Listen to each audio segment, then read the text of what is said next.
ilikuwa ni maneno ambayo ilikuwa tunafikiria ni mambo makubwa sana, lakini kutokana na historia ambayo nimesikia kutoka kwa dada yangu, inaanza kunipatia picture nyingine ambaye kule nje watu wanatazama kwa runinga, wanasikiza kwa radio na wanaanza kuangalia Kenya kwa njia tofauti. Sio mambo tu ya kuja hapa na kusema vile mambo yake makubwa.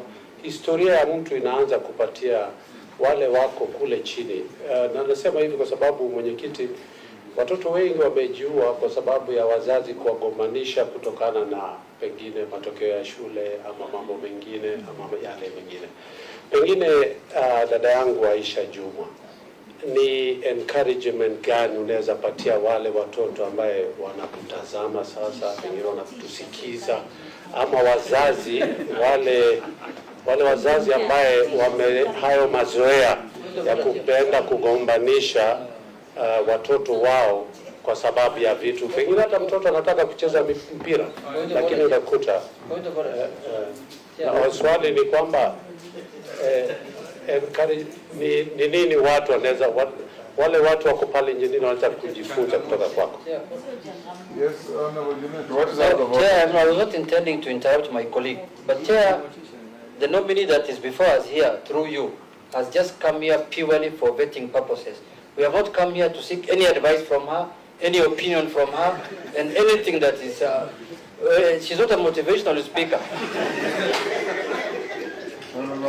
May you respond to Gikaria's comment?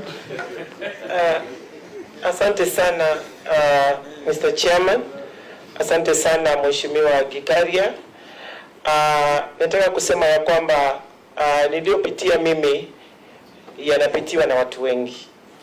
Na nitakapopata nafasi hii kwa sababu nikiwa mjumbe tayari nimeshasema ya kwamba kuna yale mambo ambayo nimeshayafanya ili kuhakikisha kwamba mtoto wa kisichana hapotezi dira ama ndoto yake, ila ana mtu wa kuweza kumshika mkono na kuhakikisha ya kwamba maisha yake yanaendelea na ndoto yake inatimia kama alivyotarajia.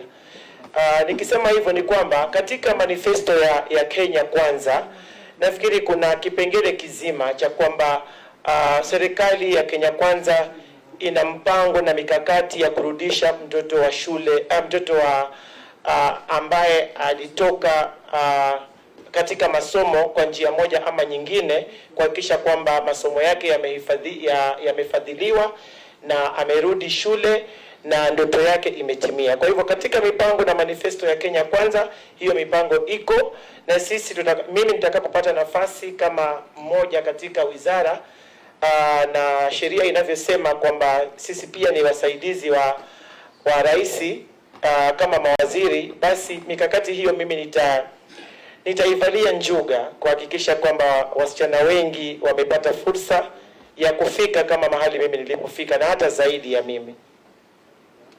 Asante sana Mheshimiwa.